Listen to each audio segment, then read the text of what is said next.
Welcome to episode 2 of the Java Basics series. In this episode, we'll be going over variables for storing data, data types, which data is classified into, and the scanner for getting input from a user. So right now we can just print text to the screen. So why do we need variables? Variables help us store data so that we can use it later. So if variables as a concept in programming just didn't exist, then we'd have to constantly redefine the same value multiple times in our code. And when creating large projects, this is inefficient because a lot of these variables, a lot of these pieces of data are constantly changing, meaning they constantly have to be recalculated.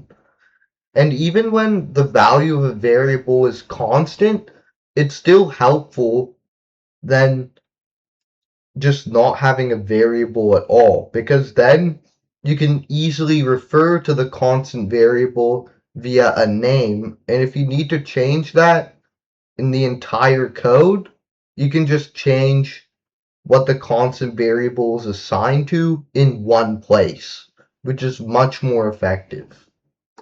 So as an analogy for a variable, it's basically just a cardboard box with an item inside it, representing the value of the variable. And you can access the item inside, save it inside the variable, or even change it later on. However, the variable, the outer cardboard box, must have a label, and the label must have two parts to it. Firstly, the variable name, for example, pi or logged in, like in these examples, and a data type, as in what kind of item or value is the variable storing. So, for example, a double, which is a decimal value, or a boolean, a true or false value. We'll get into more data types later. So Java has many data types, but in this video we're going to look at only 4 of the most essential ones. So firstly we have int, which is an integer or a whole number. This can be used to represent someone's age or a score in a game, for example. And for fractional numbers, we can use a double. This is useful for storing things like someone's GPA or the price of something at a restaurant. And there's also booleans, which are true or false values for things with only 2 different options. For example, whether a user is logged in. That's a yes or no question, so a boolean could be used to store that. And finally, strings, which unlike the other 3 data types, has a capital S, and this is just used for storing text. It's what we used to print out Hello World last time.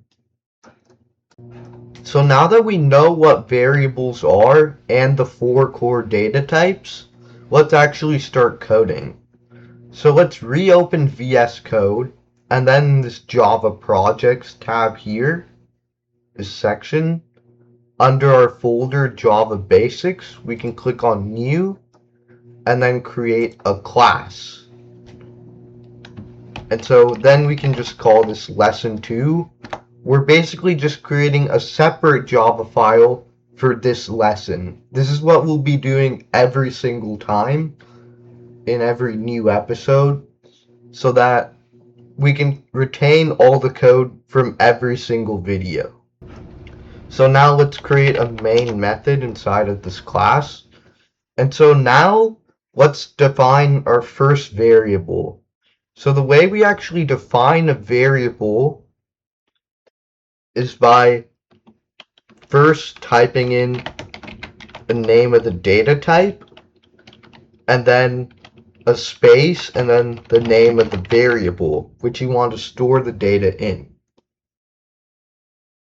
And then finally add a semicolon to close off this statement. So let's say we want to store someone's age. So here the data type can be int because age should be a whole number. And then the variable name can be age. And now we can create a new line to actually assign a value to the variable age. So in order to assign a value to a variable, you first type the name of the variable, in this case age, and then an equal sign, and then the value which you want to give it. So in this case, we can say the age is 31. And then from there, to test whether we've actually written the code properly, you can print out age here. And you can see it prints out the correct value. So as you can see, this definition of the variable age is pretty long. So if we wanted to define age as 31 in just one statement, then what we can do is combine these two statements. So now we can get rid of the variable name and semicolon here. And then you can do a backspace, and now you can see everything's on one line. Data type, variable name, equal sign, and then initial starting value. And it works exactly the same way. So this is just a shorter way of defining a variable and assigning it a value instantly. Now let's make some more variables.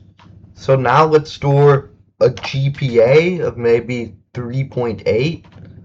So now we could say double because GPA is a decimal, and then GPA is the variable name, and then we can set it equal to 3.8. And then we can create another variable for whether the person likes chocolate or not. So that's a yes or no answer. So we can say Boolean, and then the variable name could be likes chocolate. And then we can set that equal to, let's say the person doesn't like chocolate, so it'll be false, all lowercase. If he did like chocolate, it would be true. And then finally, let's define the name of this person. So then we could create a new string. And notice the string again matches what's right here. The S is uppercase because strings are actually objects and integers, doubles, and booleans are all primitive values. You don't have to know exactly what that means right now, but it's good to know for later on. So now we can call this name, and then we can say this guy's name is Adam. And so from there, we can print out all of these variables using println statements to test our code.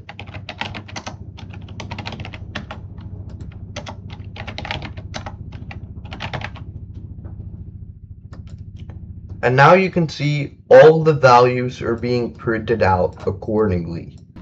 So if we wanted to change the value of age, then we can try doing the same thing as before, saying int age equals, let's say 32 this time, and then trying to print it out. But now you can see it says duplicate local variable age. So the reason why this is happening is because the age variable has already been declared as an integer. So adding a data type in front of the variable name actually marks the initialization or the initial creation of the variable. So we can't initialize a variable twice because it's already been created. So in order to reassign a value, we can just remove the int from this reassignment. So now if we run the code, you can see both the old value of age and new value are being printed out. So right now we can print out the values of all the variables individually. But now let's try to print out hello, the name, you are, the age, years old, all in a single line. So now we can start with a normal print statement and then start with the first part of the message, hello, and then what we have to do is append the name. So the way we can do that is after these quotes, adding a plus sign to add data onto the string. So what we want to do is add the value of name, and then from there we want to add a comma and then you are and a space. And then we can add the value of age onto that, and then finally append another string, years old, to the end. So now if we were to run the code, you can see it prints out, hello Adam, you're 31 years old. It just shows the name and the age in a much more human readable manner. So now let's look at this other example here of string concatenation. So here we have a string 10 with an integer value 5 added to it. So normally 10 plus 5 equals 15, but this prints out 105. This is because this 10 is actually being initialized as text. So in order to add an integer to text, it's basically converting this integer into text and then combining the two pieces of text together. So that's how we get 105. So this might seem kind of confusing because 10 plus 5 is normally 15, but you might have to look closely at the data types to actually understand the result and the reasoning behind it. So now let's learn how to get data from a user to store in a variable. So for that, we can use the scanner object. So first we have to create a scanner, and then we can read data from it by using input.nextLine for strings, nextInt for integers, and nextDouble for decimal values. So now let's get back to coding here, and let's start by actually creating the scanner object that we'll be using to fetch the input from the user. So now we can type in scanner, and you should see this option with java.util on the right. So we can press enter or tab, and then you can see a new line of code appears at the top. It's basically just importing the built-in scanner object from Java's util library so that we can use it in our own code. So from there we can name the scanner, so we can just call it input, and then after the equal sign we can say new scanner, and then parentheses, and inside those parentheses we want to type system capitalized .in.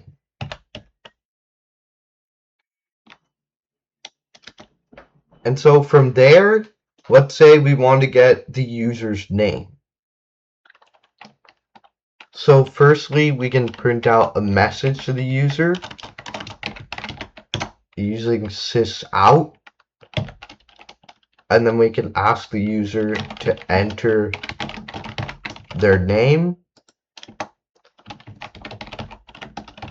and then we can use input.nextLine and get the result from that and assign it to the string variable name here. So now if we were to run the Java code, then it'll ask us to enter our name,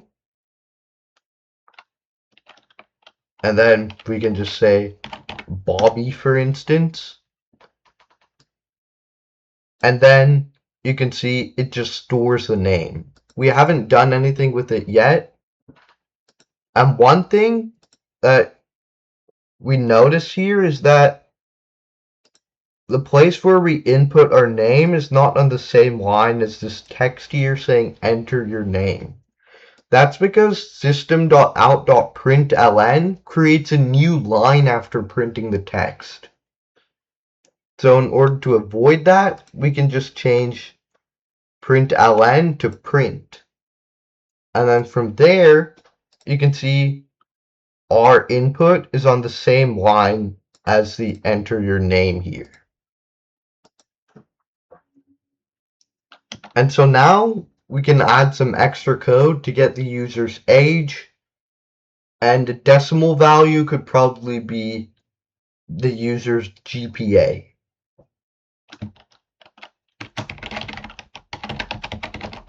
So now let's add another print statement saying enter your age,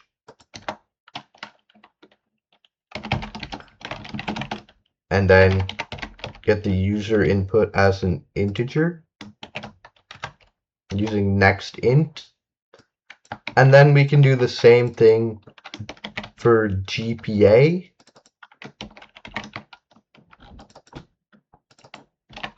And it has to be a double this time for a decimal value. And then next double. And then finally, we can print out a greeting to them saying hi, and then the name, and then an exclamation mark, and then afterwards you can say your age is, and then the age, and then and your GPA is, and then the user's GPA. And so now if we run, and before we run the Java code, we can see it says a resource leak is present because input is never closed. So after we're done executing all this code, this line should always come at the end of the main method here. But what we want to do is type input.close. This just closes the scanner so that it doesn't use any more resources on our computer. So now let's just clear all these terminals so that we have a fresh window here. And now if we enter our name, age, and GPA, then you can see it prints everything out in a single message using string concatenation. So now let's apply all of our skills in this challenge for episode 2. So in this challenge, create a price calculator by asking the user for the name, quantity, and price of a food item, and restate those details as well as the total price of everything that they've ordered inside of a single line using string concatenation. And you'll want to use a scanner object and accurate data types and use variables appropriately in order to solve this problem. Thank you very much for watching this video. Like and subscribe if you enjoyed it, and make sure to look out for episode 3.